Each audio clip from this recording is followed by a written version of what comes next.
জামাতের বিরুদ্ধে এনসিপির উদ্দেশ্যমূলক তৎপরতা।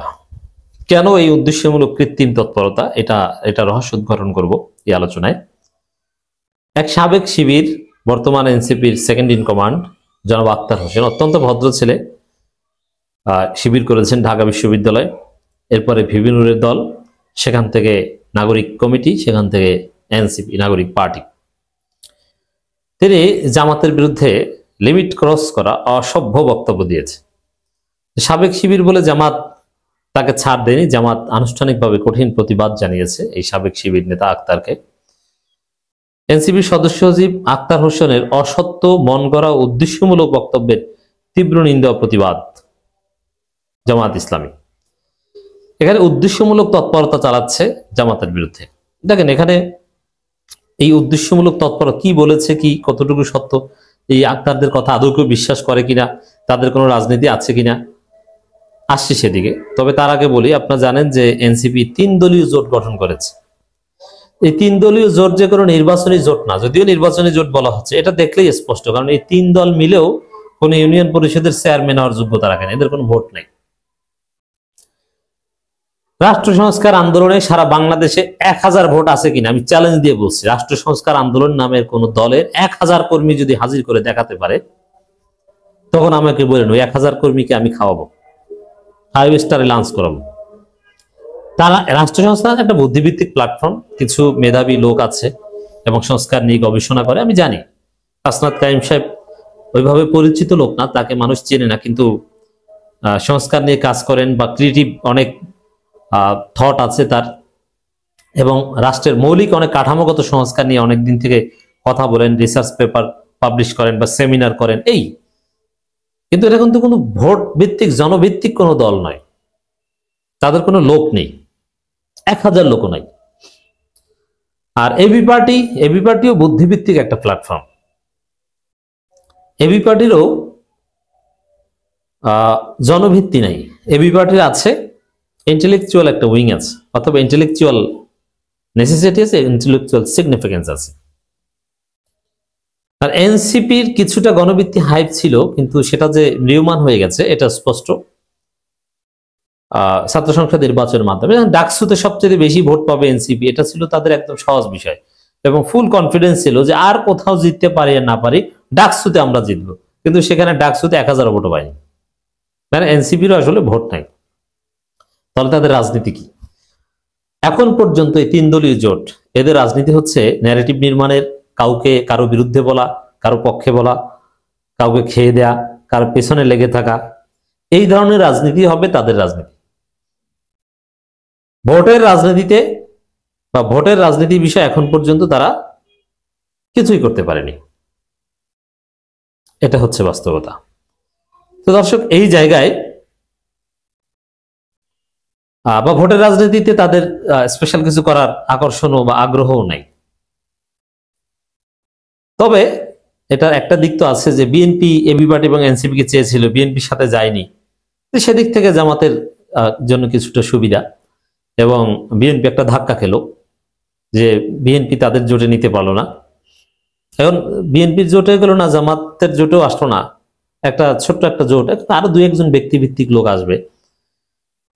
যারাই আসুক, এটা স্পষ্ট যে তারা ভোটের রাজনীতি ওইভাবে করছে না, অন্যের পেছনে লেগে থাকা রাজনীতি এবং কিছু বুদ্ধিভিত্তিক কাজ করবে, এই জায়গাটায় ফোকাস। এখন সংসদে যাবে বাকি, এটা আদৌ তাদের পক্ষে সম্ভব হবে না এইভাবে তৃতীয় ধারার জোট করে। এই কারণে, যেহেতু তাদের রাজনীতি হচ্ছে কারো পেছনে লেগে থাকা, কাউকে বিতর্কিত করা, কারো পক্ষে ন্যারেটিভ নির্মাণ করা, কারো বিপক্ষে তাদের একটা স্পেস তৈরি করা, এবার ভোটের রাজনীতি কিছু করতে পারুক আর না পারুক, তাদের একটা আলাদা জায়গা তৈরি করা রাজনীতিতে। এই জন্য কারো পেছনে লেগে থাকা, কারো কুচ্ছা রটনা করা, এটা এদেরকে করতে হবে। এই উদ্দেশ্যেই জামাতের বিরুদ্ধে কুচ্ছা রটাচ্ছে, বিভিন্ন উল্টোপাল্টা কথা বলছে এনসিপি, এবং এটা সামনে আরো বাড়বে। বিএনপির বিরুদ্ধেও বলবে, বিএনপির বিরুদ্ধে আরো বেশি বলবে, চান্দাবাজদের বিরুদ্ধে, সংস্কার বিরোধী বিএনপি, নানান কিছু বলবে, তবে জামাতের বিরুদ্ধেও বলবে। কিন্তু এনসিপি যদি ভোটের রাজনীতি করত, এই 3 দলীয় জোট যদি ভোটে জেতার কোনো উদ্দেশ্য বা চিন্তা থাকতো, তাহলে কিন্তু সে উল্টাপাল্টা কথা বলতো না। এবার আসেন আক্তার কি করেছে। বাংলাদেশ জামাত ইসলামীর বিরুদ্ধে এনসিপির সদস্য সচিব আখতার হোসেনের অসত্য মন গড়া ও উদ্দেশ্যমূলক বক্তব্যের তীব্র নিন্দা প্রতিবাদ জানিয়ে সংগঠনের সহকারী সেক্রেটারি জেনারেল এবং কেন্দ্রীয় প্রচার ও মিডিয়া বিভাগের প্রধান অ্যাডভোকেট এহসানুল মাহবুব জুবায়ের এক বিবৃতি প্রদান করেছেন। বিবৃতিতে অ্যাডভোকেট দেখেন, এখানে এই এনসিপির সদস্য সচিব এর স্ট্যাটাসে যাওয়ার কথা কিন্তু সমান কুফু হওয়ার কথা জামাতের সেক্রেটারি জেনারেল, কিন্তু এইসব বিষয়ে একটা মিডিয়া বিভাগের দায়িত্বশীলরা একটা বিবৃতি দিয়ে দিলেই হয়, এত গোনার টাইম জামাতের নাই। বিবৃতিতে অ্যাডভোকেট এহসান মাহবুব জুবায়ের বলেন, 6 ডিসেম্বর ঢাকার বাংলা মোটরে বিশ্ব সাহিত্য কেন্দ্রে আয়োজিত এক অনুষ্ঠানে বাংলাদেশ জামাত ইসলামের বিরুদ্ধে অস্ত্রের রাজনীতি বা অস্ত্রের মহড়া সংক্রান্ত যে অভিযোগ জাতীয় নাগরিক পার্টি এর সদস্য সচিব আখতার হোসেন করেছেন তা বাস্তবতার সঙ্গে কোনোভাবেই সামঞ্জস্যপূর্ণ নয়। জামাত ইসলামী একটি দায়িত্বশীল, শান্তিপ্রিয় ও সুশৃঙ্খল রাজনৈতিক দল, যা দেশে আইনের শাসন, শান্তি, শৃঙ্খলা ও গণতান্ত্রিক মূল্যবোধ প্রতিষ্ঠায় সর্বদা অঙ্গীকারাবদ্ধ। আমাদের ইতিহাস, আদর্শ ও রাজনৈতিক আচরণ কোথাও এমন অভিযোগকে সমর্থন করে না। তার এই বক্তব্য সম্পূর্ণ অসত্য, ভিত্তিহীন, মন গড়া রাজনৈতিক উদ্দেশ্য প্রণোদিত। দেখেন, এখানে এই যে বললাম যে আসলে এনসিপির একটা টার্গেটেড রাজনীতি এখন থাকবে, অন্যের পেছনে আঙ্গুল দেওয়ার, কিন্তু কাজের কাজ কিছু না। তবে এটাও সুন্দরভাবে করতে বাস্তব ভিত্তিক কথা বলা দরকার। দেখেন, এটা একটু স্মরণ করি যে এনসিপি বা বিএনপি যারা জামাতের পিছনে লাগতে চান তাদের জন্য লাভ হবে। এনসিপি বিএনপির অনেকেই আমাদের দর্শক, যেমন যারা ধর্মভিত্তিক দল না, তারা কিয়ামত পর্যন্ত যদি জামাতকে মওদুদিবাদ গুলো বলে গালি দেয়, এতে জামাতের কিচ্ছু আসে যায় না। ভাই, জামাত মওদুদিবাদ, তুমি কি? তুমি তো ধর্মভিত্তিক দলই না, তুমি কি বাদ? অতএব মওদুদিবাদ বা কি, এটা নিয়ে যদি কোনো ধর্মভিত্তিক দল কথা বলে এটার গুরুত্ব আছে। বিএনপি এনসিপি কথা বলে 4 আনা দাম নাই। কিয়ামত পর্যন্ত ওজিফা করে জিকির করলেও বিএনপি এনসিপি মওদুদিবাদ বললে এতে কিচ্ছু আসে যায় না, কারণ তারা ধর্মভিত্তিক দল নয়। বিএনপি নেতাদের কোনো ধর্মীয় বক্তব্যের কোনো তাৎপর্য কারো কাছে নাই, কারণ তারা ধর্মভিত্তিক দল না, তারা আলেম না। অতএব তারা মওদুদিবাদ নিয়ে কথা বলা, জান্নাতের টিকিট, এইসব কথা বলতে একদম ফালতু, অ্যাবসার্ড। জান্নাতের টিকিট বিক্রি করে কি করে না জামাত, এটা নিয়ে যদি চরমনাই কথা বলতো, হেফাজত কথা বলে, হেফাজতের আবার এক্সপার্ট মাল কথা বললে হবে না, হেফাজতের কোনো সক্রিয় বা ব্রেন ঠিক আছে এরকম লোক কথা বলে, এটা একটা তাৎপর্য আছে। তো দর্শক, এই জায়গায় আমরা যেটা বলতে চাই যে জামাতের বিরুদ্ধে বলার কিছু যৌক্তিক গ্রাউন্ড থাকতে হয়।